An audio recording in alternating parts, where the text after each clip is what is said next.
So maybe you're new to the homeschool world and you're getting the jitters thinking, oh my goodness, how am I going to make this work next year?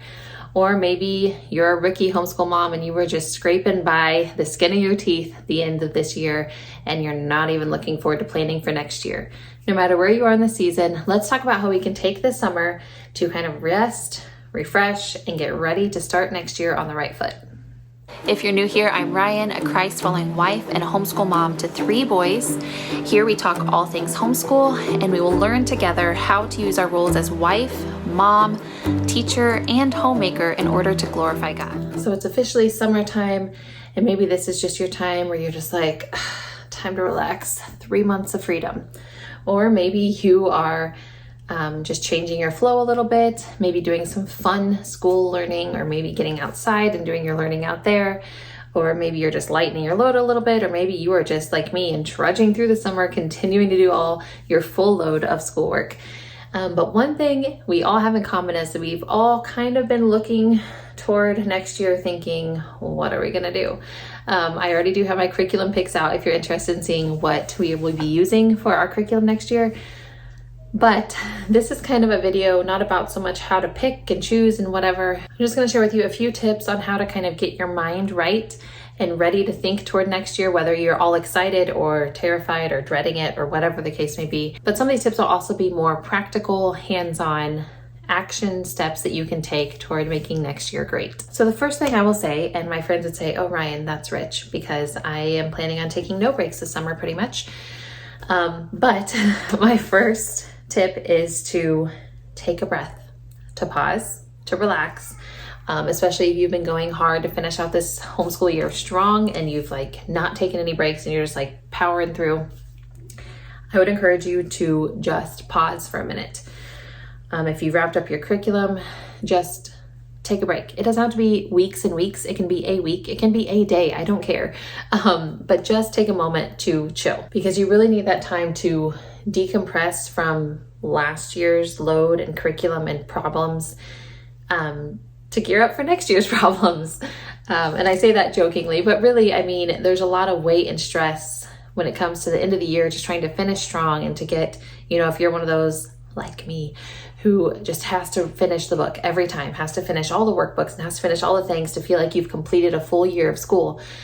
There can be a lot of pressure there. There can be a lot of fatigue that is happening if you have been just plowing through these past couple months. And so while I'm not taking an official break from school, we do have some scheduled days here and there this summer where we will not be doing school. I'm taking a trip down south to see my parents here in a couple weeks. I just have some other things planned where we will not be doing 5 days a week school for here until eternity. I'm just not taking an extended break where we just stay home and do nothing. So whether that looks like, going and laying out at the pool for a few days, whether it looks like going and doing something fun with your kids, whether it looks like reading for a full day out in your backyard, sounds like a dream to me.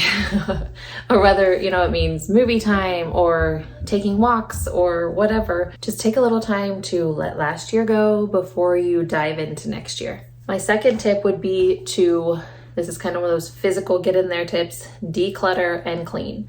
So wherever it is that you store your school stuff, so even if you don't have a school room, so some people, have a full blown school room, and I would encourage you to just get on a full declutter, get out everything that you don't absolutely need, put away all the old stuff that you don't need later, take all the things that you need to file, depending on what you keep, for your state and whatever, file those things away, get rid of any unnecessary paperwork, recycle that stuff and get it out of there.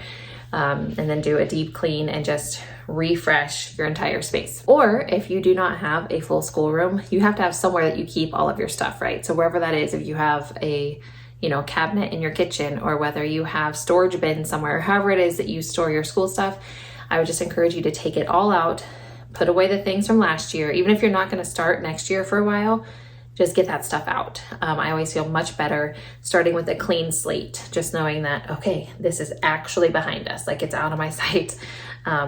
Again, taking all that paperwork and anything else that you don't absolutely need, getting rid of it, saving what you do, and just cleaning it up and tidying it and starting completely fresh just helps me so much.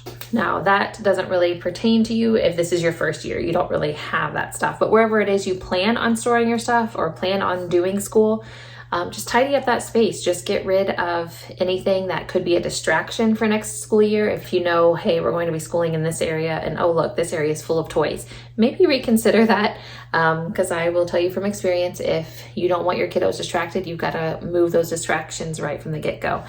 At least with my kids anyway. So just take a moment and clear your space, even if it's not full of last year's curriculum because it's your first year. Just clear that space out and get it ready to go. And then number 3, as you look forward to next year, or you're wrapping up this year and just contemplating, what went right, what went wrong, what do you want to change next year, or if you're new, what you want to grab onto for this next year or whatever. Take a moment and pray. Spend some time in concentrated prayer that the Lord would just show you, what curriculum you should use, what schedule you should have, what you should work on, when it comes to getting to the heart of your children, what character things you need to work on, what systems and routines you need to set up. Every little thing, the Lord cares about those things. And so they may seem just kind of like humdrum and, well, I can figure it out. Yeah, you could figure it out. But I would much rather figure those things out with the Lord's leading than by my own leading, because I'm sure to just, drive us off the cliff. And so, invite the Lord into your school for sure, and just hand it over to Him and just say, how can I teach these kids for your glory this year? And how can I, foster good relationships in our home? And how can I point them to you in our home? And He will help you. You've prayed, and now you're going to research. You're going to start watching all these YouTube videos of all these different curriculums. You're going to, scroll through all the websites of all the blogs and all the things for schedules and for how to, work out your homeschool day. You're going to start making lists of, this is important to me. This is what I for sure want to do. You're going to say, Bible is number 1, or, I really want to work on history this year, or, oh my goodness, I feel like we're way behind in math and I just really want to focus on that this year. You're going to make lists of, goals that you want to achieve this year, and lists of, things that last year, whether your kids were, little toddlers, or whether they were in public school, or whether they were home with you, homeschooling, you're going to look back and say, this was really going great this year. And so we're not going to change that. Or, they were really lacking in this area. We've got to change something. You're going to reflect, and you're going to make lists, and you're going to think, okay, where are we going? You're going to get a general direction of where you want to go next year. And then as you have seen, here's what I saw was great last year or not so great last year, or if this is your first year, what I think I want to do, then you're going to talk to your kiddos. And I don't care if your kid is 5 years old and just stepping into kindergarten, or if they're 15, your kiddos can have this talk. They can have the talk of, what do you want to learn this year? What is important to you? And it could be that your 5-year-old son wants to learn about monster trucks. I have several of those kiddos, or wants to learn about airplanes or dinosaurs or whatever. And you may not make a whole curriculum surrounding that one topic, but just get their input. For those older kids who were either in public school or at homeschool last year, you're going to say, what did you love last year? What do you think you really grew in last year? What was super hard for you last year? Now, that doesn't mean just because they're like, oh, I hated my math last year, that doesn't mean you're just going to be like, oh, well, we're not going to do math this year, obviously. But it also doesn't even necessarily mean that you're going to change your math curriculum.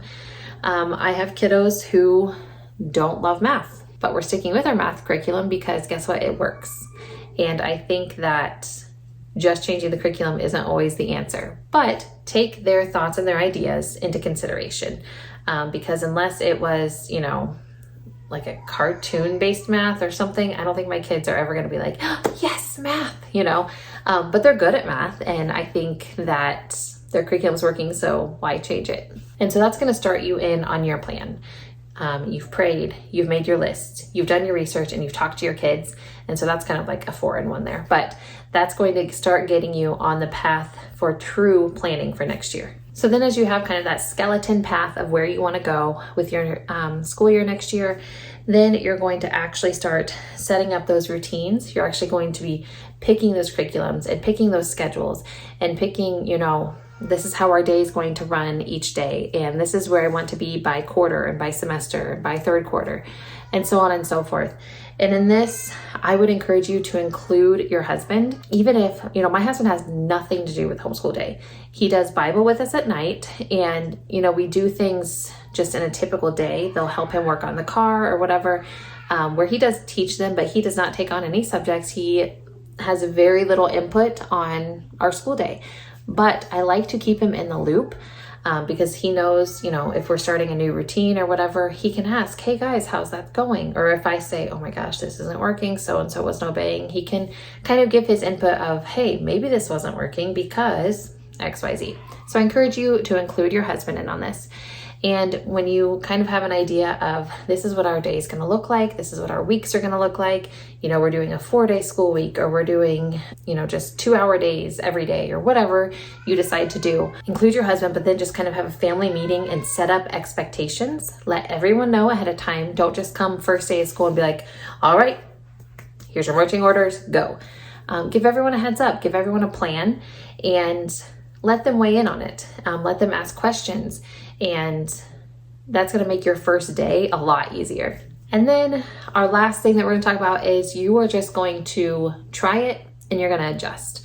And so you may think, I have the perfect curriculum, I have the perfect schedule, I have the perfect routine, everything is going to go great. And I guarantee you there's something that's not going to go great.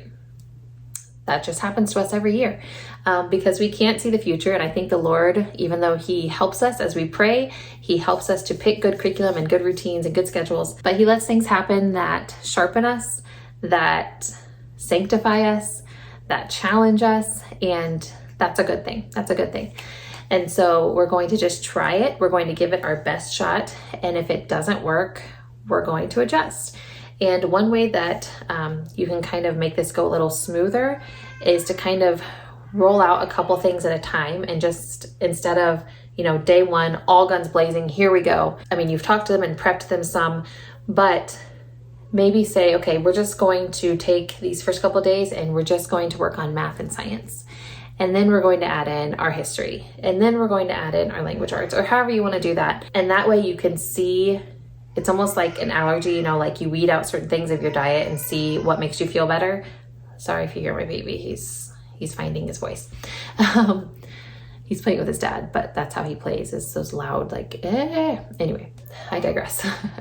And so it's kind of like weeding out an allergy, right? You eliminate this from your diet and see how you feel. You eliminate this from your diet and see how you feel. So it's kind of like the reverse of that. So you add in, these subjects, and then you add in these subjects, and you add in these subjects. And so then you can see, okay, is our schedule what's messing it up? Is it, our math takes way longer than I thought it would, or is, oh my goodness, our reading curriculum is not working. We need to tweak it and do it differently. Whatever it is, if you kind of have a slow roll start to your year, you're going to be able to pick up on those things a lot easier than if you just go in all guns blazing and then you're like, something's not right, but I don't quite know what it is. That slow roll is going to help you a lot. So while there is no magic formula to, mix up this potion of like the best school year ever, a lot of prayer and planning and prepping, plan, prep, pray, shout out to my girl, Wendy. It will go really far if you just kind of take this summer and don't be in a rush. Don't be like me and wait till August, which is what I usually do, to just try to figure it all out. Just take the summer, if you're not full-blown schooling this summer like I am, if you have a little extra time on your hands, just spend a few minutes every now and again going through these steps and just really thinking, okay, how can I prepare ahead of time for a great school year next year? And, just trust the Lord with it, because he will be with you in the beginning and he'll be with you if something totally bombs later in the year. It's going to be okay. So let me know, what are you doing this summer to help prep for your next school year? And next week we have a video coming out that really kind of pairs with this one, and it talks about just the nuts and bolts of homeschooling. So I'm going to talk schedules, I'm going to talk meal planning, and I'm going to talk rhythms and routines and what to do with babies while you're schooling, and all those different things that, kind of make your homeschool day a little more difficult. I'll just say that. So stay tuned for that. I thank you so much for watching, and I'll talk to you next time. Bye. Reset, refresh, stinking ice cream truck again.